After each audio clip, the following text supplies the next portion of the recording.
15 जून 2024 को बीकानेर शहर में घड़सीसर फ्लाईओवर के पास कुछ लोगों की नजर एक ऐसी चीज पर पड़ी जिसने उन सब का ध्यान अपनी ओर खींच लिया। दरअसल वो चीज कुछ और नहीं बल्कि एक लड़की की लाश थी। ये लाश उस फ्लाईओवर के नजदीक एक कूड़े के ढेर पर पड़ी थी और देखने से साफ लग रहा था कि इस लड़की का कत्ल कहीं और करने के बाद उसकी लाश को यहां लाकर फेंक दिया गया है। लेकिन हैरानी की बात यह थी कि उस लड़की का सिर और दोनों बाहें गायब थी, यानी हत्यारों ने उन्हें काट कर अलग कर दिया था ताकि किसी को भी इस हत्या का कोई सबूत ना मिल सके। इधर 15 जून की दोपहर को जब लोगों ने इस लाश की सूचना पुलिस को दी तो बीकानेर पुलिस की एक टीम मौकाए वारदात पर पहुंची और लाश को बरामद कर लिया। घटना स्थल की बारीकी से जांच करने पर पुलिस को ऐसा कोई भी सुराग नहीं मिला जिससे मरने वाली लड़की की पहचान हो पाती या फिर उसके बारे में कुछ पता चल पाता, क्योंकि लड़की के जिस्म पर सिवाय कपड़ों के और ऐसा कुछ भी नहीं था जिससे उसके बारे में कोई सुराग मिलता, क्योंकि ना तो उसके पास आई कार्ड था, ना एटीएम कार्ड और ना ही कोई मोबाइल फोन था। यानी ये एक ब्लाइंड मर्डर था।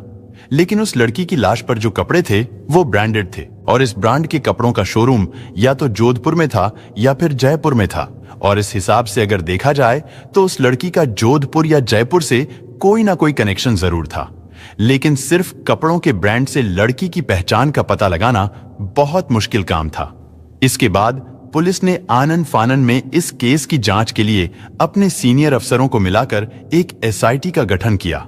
एसआईटी ने पंचनामे की कार्रवाई पूरी करने के बाद एक बार फिर से घड़सीसर फ्लाईओवर के पास जाकर इस लाश के बारे में लोगों से पूछताछ की और इस पूछताछ में पुलिस को पहला सुराग मिला।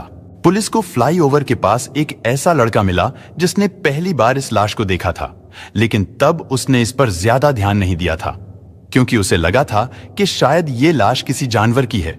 उसने पुलिस को बताया कि लाश के पास से काफी तेज दुर्गंध आ रही थी, लेकिन उसे पता नहीं था कि ये लाश किसी इंसान की है। इसके बाद उस लड़के ने पुलिस को एक बहुत अहम बात बताई। उसने बताया कि उसने इस लाश को 15 जून की सुबह 6 बजे के आसपास देखा था, जिससे ये बात साफ हो गई थी कि लाश सुबह 6 बजे से पहले ही उस जगह पर फेंकी गई थी। और फिलहाल इस केस की जांच आगे बढ़ाने के लिए ये छोटी सी जानकारी भी पुलिस के लिए काफी थी। इसके बाद मामले की जांच कर रही पुलिस की टीम ने कुछ घंटों के बाद फिर से इसी फ्लाईओवर के पास पहुंचकर कुछ और लोगों से दोबारा पूछताछ करने का फैसला किया ताकि लड़की की लाश को लेकर कोई और सुराग भी सामने आ सके। इस बार पुलिस को मौकाए वारदात पर एक ऐसा आदमी मिला जिसने 15 जून को सुबह के समय घड़सीसर फ्लाईओवर के पास एक संदिग्ध कार को रुकते हुए देखा था। इस व्यक्ति ने पुलिस को बताया कि उसने सुबह 4:03 पर एक सफेद रंग की मारुति स्विफ्ट कार को यहां रुकते हुए देखा था। क्योंकि वो उस कार से थोड़ी दूरी पर था, इसीलिए उसे यह पता नहीं चल पाया था कि कार वहां क्यों रुकी थी। साथ ही उस व्यक्ति ने पुलिस को यह भी बताया कि वो कार इस जगह पर 7 से 8 मिनट रुकने के बाद फिर से आगे की तरफ चली गई थी। इधर पुलिस को लगा कि जब इस व्यक्ति ने इतनी बारीकी से उस कार को देखा था और उसने ये भी नोट किया था कि कार घटना स्थल पर मुश्किल से 8 मिनट रुकी थी, तो फिर उसने कार का नंबर भी जरूर देखा होगा। लेकिन कार के नंबर के बारे में पूछने पर उस व्यक्ति ने बताया कि उसने कार जरूर देखी थी, लेकिन उसका नंबर उसे याद नहीं है।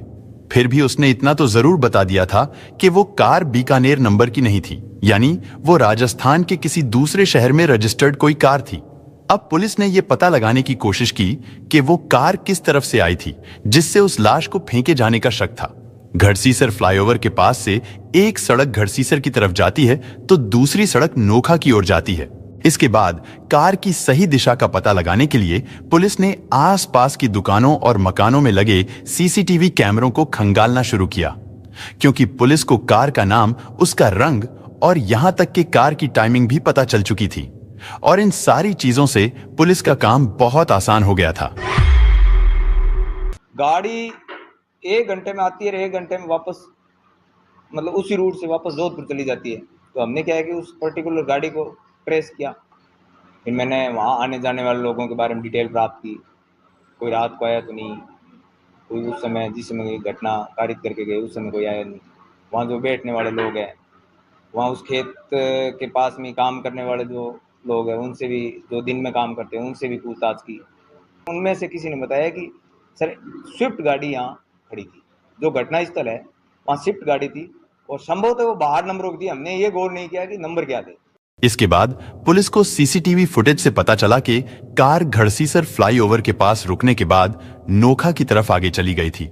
इसके बाद पुलिस ने नोखा की ओर जाने वाले रोड पर पड़ने वाले टोल प्लाजा का रुख किया ताकि वहां के कैमरे से उस कार की और भी साफ तस्वीरें मिल सके जिससे उसके नंबर का पता चल सके। और इस कोशिश में पुलिस को सफलता भी मिली क्योंकि नोखा के रास्ते में उदरामसर टोल प्लाजा पर पुलिस को देर रात को वो कार बीकानेर की तरफ आते हुए और सुबह सवेरे यानी 6 बजे के बाद बीकानेर से वापस नोखा की ओर जाते हुए दिखाई दी। और पुलिस के लिए सबसे अच्छी बात यह थी कि ये तस्वीरें बिल्कुल साफ थी, यानी इन तस्वीरों में कार का नंबर भी साफ दिखाई दे रहा था। उस कार का नंबर था RJ19 CF 7977, यानी अब लाश फेंकने वाली गाड़ी की पहचान हो चुकी थी और अब पुलिस को लग रहा था कि वो जल्दी ही गाड़ी चलाने वाले का भी पता लगा लेगी। इसके बाद पुलिस ने व्हाइट कलर की स्विफ्ट कार का ये नंबर जोधपुर के रीजनल ट्रांसपोर्ट ऑफिस अधिकारियों को बताया और उनसे इस कार के मालिक का नाम पता पूछा और फिर जल्द ही पुलिस को इस नंबर के सहारे कार के मालिक का पता चल गया। दरअसल ये कार जोधपुर के शिकारगढ़ इलाके में रहने वाले विकास मान नाम के व्यक्ति की थी। इसके बाद पुलिस ने बिना देरी किए ऑफिस में दर्ज पते के मुताबिक विकास मान के जोधपुर वाले घर पर छापा मारा, लेकिन वहां पर विकास नहीं मिला। पुलिस को वहां से पता चला कि विकास तो अब ये मकान छोड़कर जा चुका है। हालांकि पुलिस को वहीं से विकास के दूसरे घर का भी पता चल गया था और फिर कुछ देर बाद बीकानेर पुलिस विकास के घर पर पहुंच गई। वही विकास जिस पर जोधपुर से करीब 250 किलोमीटर दूर लड़की की सिर कटी लाश फेंकने का शक था। इसके बाद पुलिस विकास को अरेस्ट करके पुलिस स्टेशन ले आई। फिर वहां उससे कड़ाई से पूछताछ की गई। पहले तो विकास ने पुलिस को गुमराह करने की बहुत कोशिश की, लेकिन फिर जल्दी ही उसने कबूल कर लिया कि बीकानेर में 15 जून की सुबह लड़की की सिर कटी लाश फेंकने वाला कोई और नहीं बल्कि वही था। और इस पूरे कांड में उसके साथ उसकी लिव इन पार्टनर संगीता भी थी, जिसने न सिर्फ उस लड़की की लाश को ठिकाने लगाने में विकास का साथ दिया था, बल्कि उस लड़की की हत्या करने में भी वो विकास के साथ साथ थी। लेकिन अब सवाल ये था कि आखिर विकास और संगीता ने जिस लड़की की हत्या की वो कौन थी और उन दोनों ने उसकी लाश के बाकी टुकड़े यानी कटा हुआ सिर और उसकी बाहें कहां फेंकी थीं। और सबसे अहम बात ये कि आखिर उन्होंने उस लड़की की हत्या क्यों की।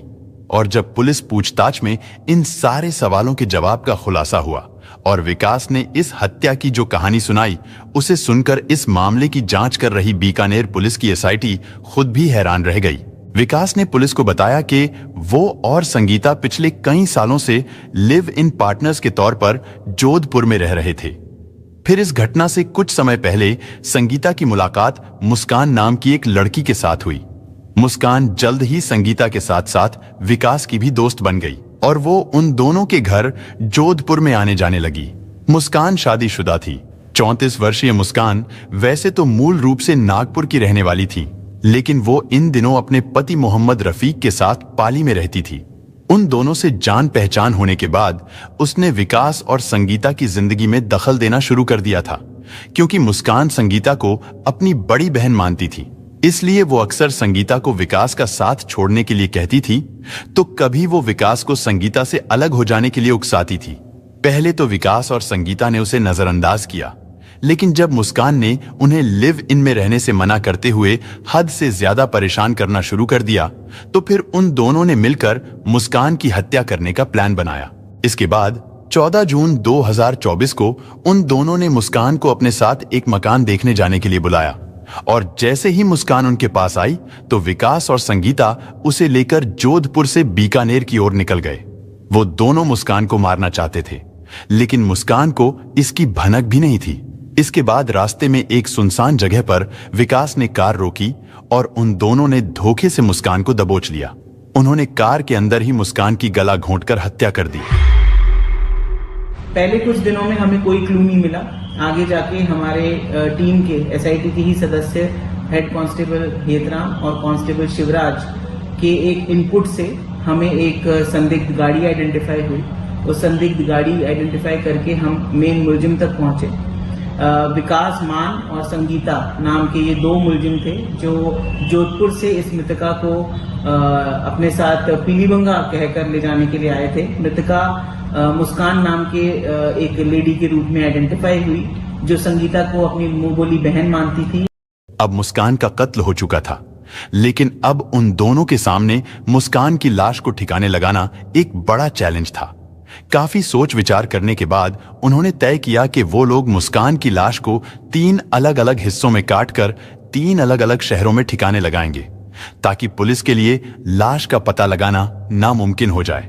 इसके बाद वो दोनों मुस्कान की लाश को लेकर बीकानेर की ओर निकल गए। जोधपुर से वो लोग बीकानेर पहुंचे और घड़सीसर फ्लाईओवर के पास जब उन्हें एक सुनसान जगह दिखाई दी तो उन्होंने सुबह करीब 4 बजे अपनी कार फ्लाईओवर के करीब रोक दी।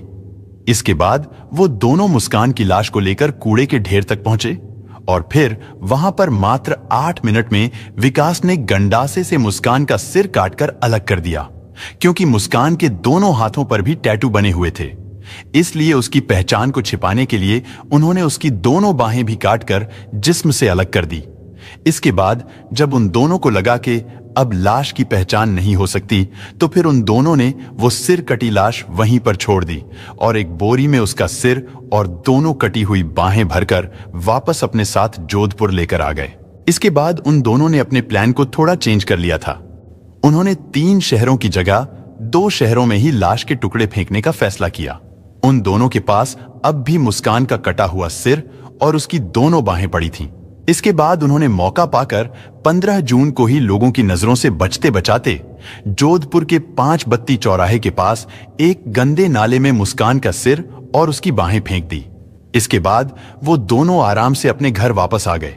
उन दोनों को पूरा यकीन था कि मुस्कान की हत्या का ये राज कभी बाहर नहीं आएगा, क्योंकि एक तो उन्हें लाश के टुकड़े फेंकते हुए किसी ने देखा ही नहीं था और दूसरा लाश की पहचान कभी साफ नहीं हो सकेगी, तो फिर उनके बारे में पुलिस को जानकारी कहां से मिलेगी। लेकिन जब बीकानेर पुलिस ने इस केस की जांच शुरू की तो सिर कटी उस लाश के बारे में लोगों से पूछताछ कर पहले गाड़ी का पता लगाया और फिर गाड़ी के सहारे वो कातिलों तक यानी विकास मान और संगीता तक पहुंच गई। पूछताछ के दौरान दोनों आरोपियों ने जब ये कबूल किया कि हमने मुस्कान का सिर और हाथ जोधपुर के 5 बत्ती स्थित नाले में डाले हैं, तो बीकानेर पुलिस 21 जून 2024 को उन दोनों आरोपियों को और नगर निगम की टीम को साथ लेकर जोधपुर के 5 बत्ती नाले पर पहुंची, जहां पर जेसीबी की मदद से करीब 1 घंटे की मशक्कत के बाद प्लास्टिक के एक कट्टे में मुस्कान के सिर और हाथों को बरामद किया गया। साथ ही हत्या में इस्तेमाल किया गया गंडासा भी बरामद कर लिया गया और इस तरह बीकानेर पुलिस ने एक ब्लाइंड मर्डर का पूरी तरह से खुलासा कर दिया। विकास और संगीता ने अपने हिसाब से प्लानिंग तो बहुत अच्छी की थी, लेकिन बीकानेर पुलिस के सामने उनकी प्लानिंग धरी की धरी रह गई। हालांकि उन्होंने एक साथ रहने के लिए ही तो मुस्कान की हत्या की थी, लेकिन पकड़े जाने के बाद अब उन्हें जेल में अलग अलग ही रहना पड़ेगा। दोस्तों, इस घटना को सुनाने का उद्देश्य किसी का दिल दुखाना नहीं है, किसी को परेशान करना नहीं, बल्कि आपको जागरूक करना है, आपको सचेत करना है। दोस्तों, इस पूरी घटना के बारे में आपकी क्या राय है, कमेंट बॉक्स में जरूर बताएं। और अगर हमारी मेहनत पसंद आई हो तो इस वीडियो को लाइक करते हुए शेयर भी करें। अगर आपने अब तक चैनल को सब्सक्राइब नहीं किया है तो हमारे चैनल को सब्सक्राइब कर लीजिए। धन्यवाद।